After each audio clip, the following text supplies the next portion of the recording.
Welcome back po muli sa aking channel. Kung first time po inyong manood, don't forget to click like and subscribe.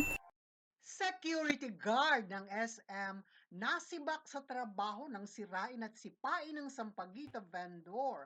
Sinira nga ang paninda ng naturang bata o babae sa videong ito at nang idepensa niya ang sarili, sinipa pabalik ng gwardiya ang naturang babae. Ito nga ay trending, ngunit ayon sa balita, ang naturang gwardiya ay sinibak na. Ang naturang trending na bidyong ito ng isang gwardiya sa SM ngayon sa Marani ay talaga namang nagkaroon iba't ibang opinyon. Kitang-kita nga ang sinasabing ayon sa marami ay estudyante, may kasama itong batang lalaki na nagtitindang sampagita. Ang babae ay nakaupo sa hagdan at pinaalis ng gwardiya. Ngunit ang hindi maganda ay nang agawin nga ng gwardiya ang tinda nito. Ito nga po, at nasira. At nang idepensa ng bata, sinipa.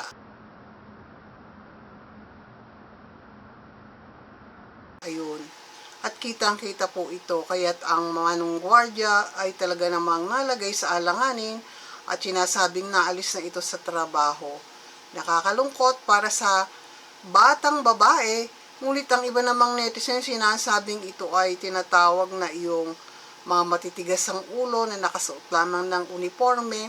Bagamat sa talagang itsura ng bata ay talagang ito'y bata pa ang pangangatawan, at yung kasama niyang batang lalaki na itinataboy rin na may hawak ding kahon at nagtitinda ay tipo namang estudyante ayun, at pinulot pa ng bata ang isang bagay, at kitang-kita naman po natin na ito'y nagtitinda rin ng sampagita at mukhang magkasama sila.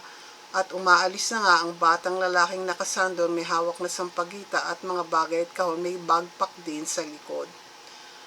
Itong man ay estudyante o hindi, sinasabi nilang babae nagtitinda lamang, at sabi sa kahoy na mamas ko po, o ang sabi ng iba ay yung makukulit na tindera na nag-anyong estudyante. Iba-iba po ng ideas at opinion, ay mali at mali pa rin ang ginawa ng gwardiya sa liit naman po ng bata o ng naturang babae. Ay hindi dapat ganito ang naging approach ni Manong Gwardiya. Kaya't eto nga, nalagay siya sa hot seat, at sabi ng marami ay di umano naalis na ito sa trabaho, at ito na may agad inimbestigahan sapagkat nag-viral nga ang naturang kaso. At ngayon nga'y pinahahanap ang mga bata for assessment and financial support. Kitang-kita naman sa video na kinuha ni kuya ang paninda at sinipa pa ang batang babae. Sinasabi ng marami hindi bata, ngunit sa kanyang katawan, estudyante man o hindi man bata, may kasama itong naglalako pa rin ng sampagita sa di kalayuan. Inagaw talaga naman ni kuya at nakita ng lahat ito, at hindi lang yon, nang of course idinipensa ng babae na sinasabi ng iba ay maaari daw na hindi naman estudyante, eh talagang sinipa pa at kitang-kita naman ang ginawa ng gwardiya. At makikita natin na ang bata ring nagtitinda ng sampagita na may kahon na lalaki ay kanya ring itinaboy, at naroroon ayun sa gilid na nakasandong pula. Aalis na rin ang bata na may hawak ding sampagita.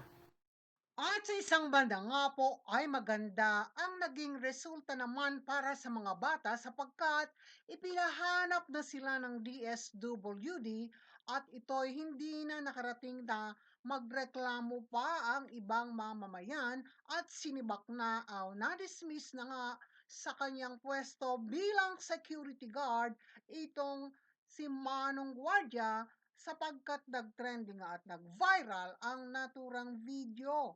Isang leksyon po dito, ang mga bata naman din na nagtitinda, kagaya nga ng nakita natin sa video, ang mga magulang sana ay pinapatnubayan at tinutulungan din sila, at nang sa gayon ay hindi na pagbibintangan ng kung ano-ano. Ngunit talaga namang kitang-kita natin na sa pangangatawan ng mga bata, sila ay nagtitinda ng sampagita para makatulong sa kanilang sarili. Aside naman ni Manong Guardia, sana'y pinaalis na lamang ng maayos, hindi sinira ang paninda at hindi sinipa ang bata. Yan po. At salamat sa inyong panunood.